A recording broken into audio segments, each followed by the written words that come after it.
Damascus, December 2024. In a looted warehouse on the outskirts of the capital, investigators crack open a false wall. Behind it, shrink-wrapped bricks of white pills, stamped with crescent moons and double C's Captagon. Millions of doses, enough to flood an entire region. This isn't a cartel stash. This is a balance sheet. For over a decade, the Syrian state survived not by reform, trade, or oil, but by chemistry.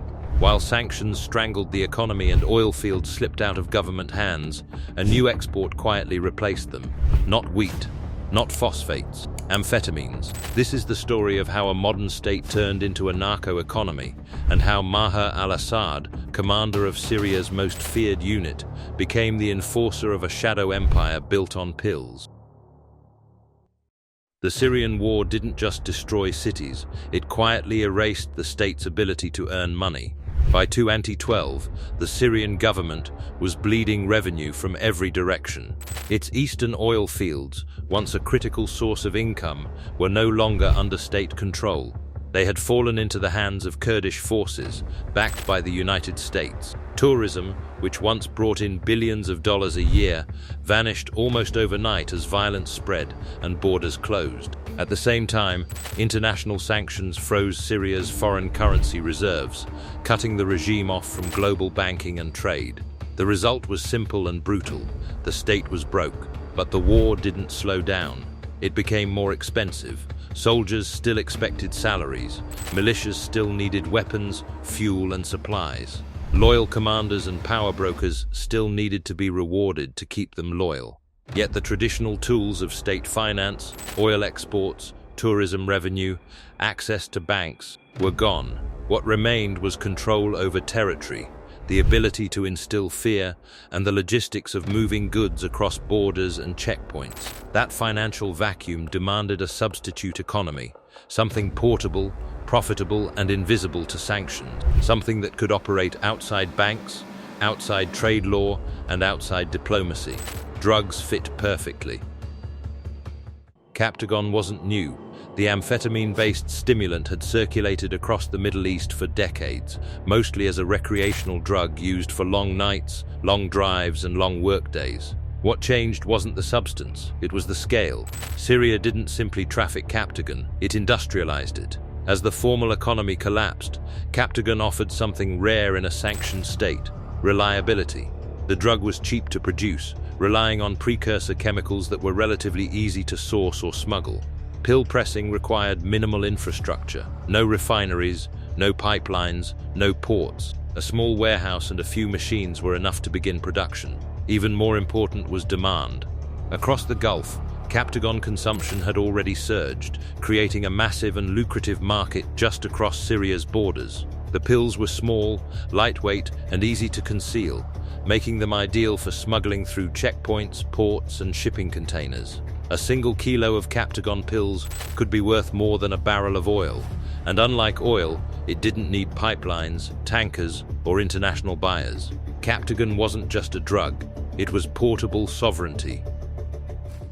If Syria was evolving into a narco-state, its engine wasn't hidden in the shadows, it was institutional. And at the center of it sat the 4th Armored Division.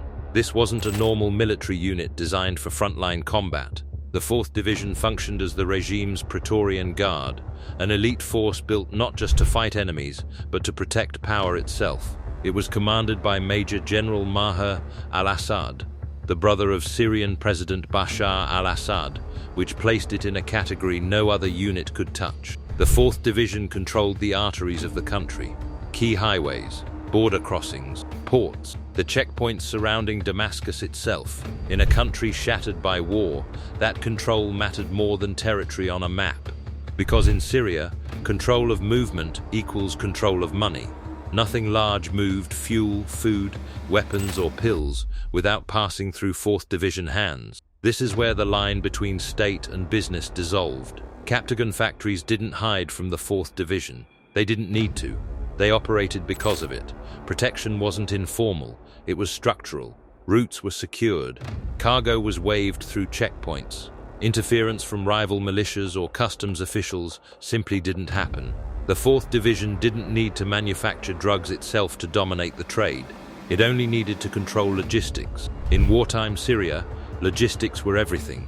Whoever controlled the roads controlled the economy. At that point, the drug trade wasn't corruption bleeding into the state. It was the state functioning exactly as designed, just with a new product. Captagon production in Syria didn't hide in caves or remote mountain valleys. It didn't need to. Instead, the laboratories moved closer to power. They appeared inside military-controlled zones, near active airbases, and on land seized from civilians who had been displaced by the war. These weren't accidental locations. They were chosen for protection.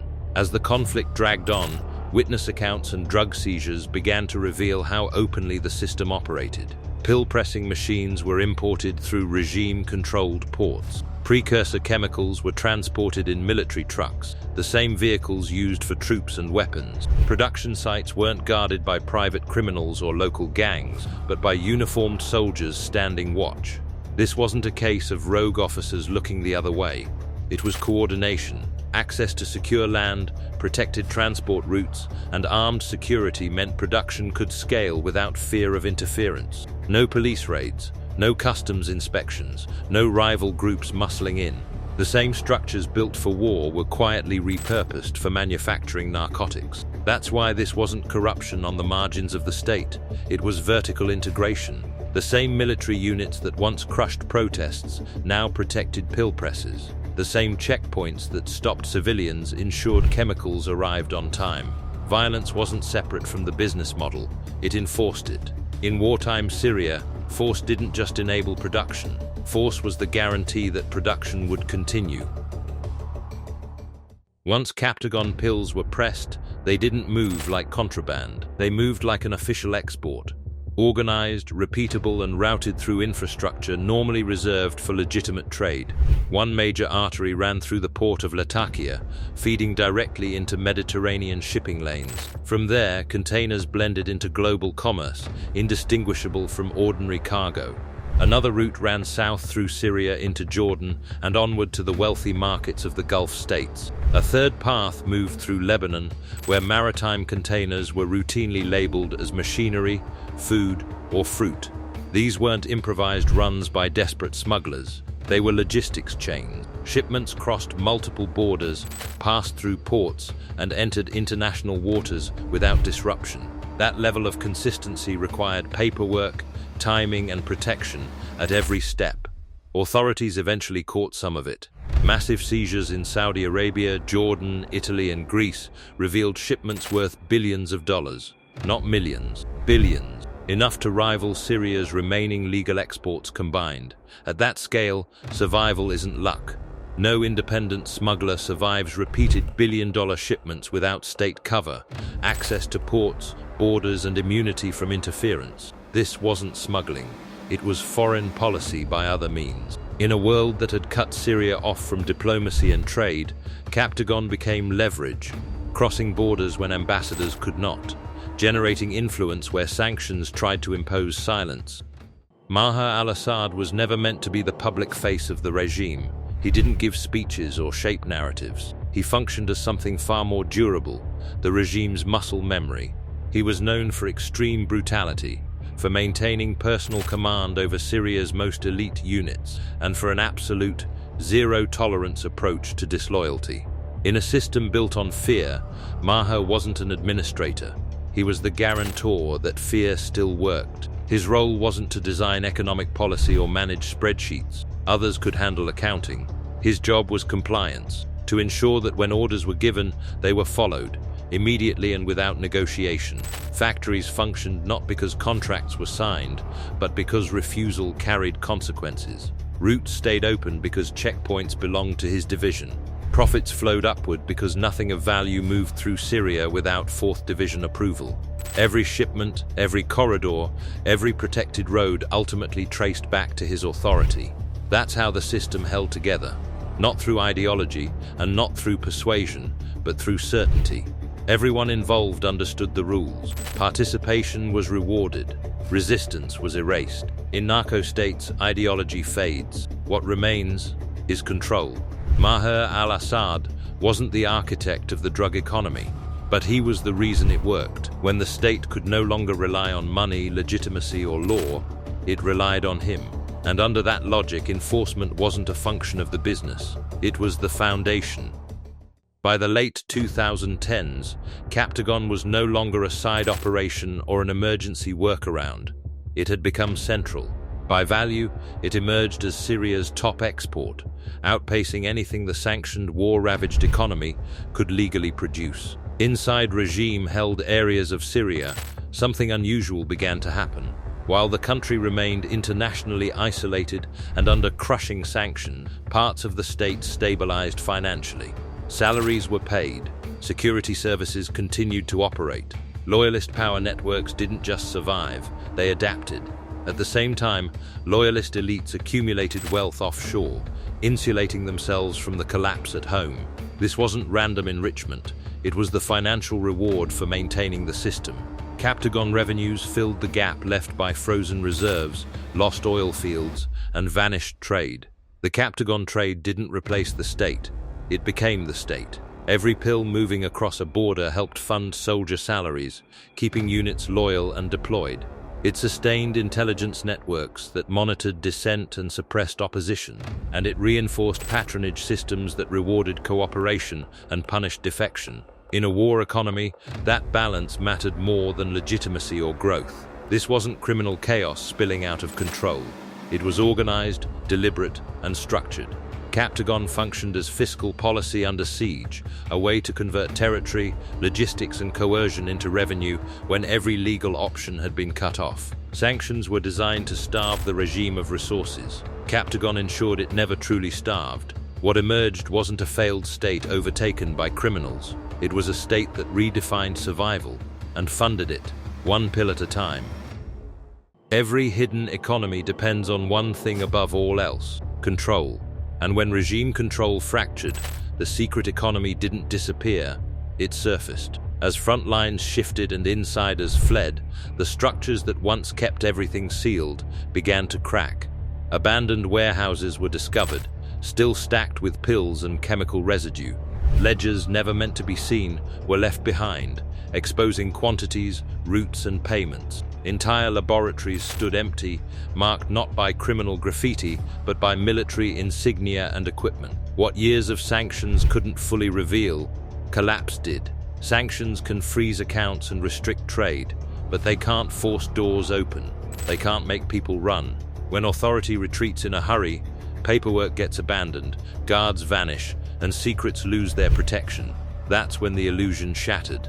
The evidence made one thing unavoidable: Syria wasn't merely tolerating Captagon production as a side effect of war. It was running on it. The drug economy wasn't hidden beneath the state, it was woven through it. Warehouses, labs, and logistics weren't improvisations. They were components of a system that had functioned openly within regime-controlled space. Collapse didn't create the truth, it exposed it. Once the vaults opened, the question was no longer whether the drug trade existed, but how long it had been sustaining everything else. What looked like survival under sanctions was, in reality, dependence. When the war loosened the grip of power, the evidence spoke clearly. Captagon wasn't a shadow economy. It was the engine, revealed only when the engine room was left unlocked. For years, countries surrounding Syria treated Captagon as a criminal nuisance, an unpleasant but manageable problem, something for police, customs officers, and anti-narcotics units to deal with quietly. Seizures were reported, traffickers were arrested, and life went on. Then the scale became impossible to ignore. This wasn't about addiction levels anymore. It wasn't even about public health. The volume, frequency, and organization of the shipments told a different story. This was industrial, systematic, strategic. What was moving across borders wasn't just drugs. It was money, influence, and leverage. Jordan was among the first to feel it. As Captagon flows intensified along its northern border, Jordan militarized its frontier. This wasn't standard anti-smuggling enforcement. Armed clashes followed. Drones were shot down. The border became a security theater, not a customs problem. In the Gulf, alarms spread quickly. States that had once viewed Captagon as a youth issue began pressuring Damascus diplomatically. The pills flooding their markets weren't random, they were coming from one place, along protected routes, in quantities that implied state involvement. Then Europe took notice. Massive seizures revealed that Syrian-made pills weren't stopping in the Middle East, they were reaching Mediterranean ports and landing on European shores. At that point, the problem was no longer regional, it was international. The drug wasn't destabilizing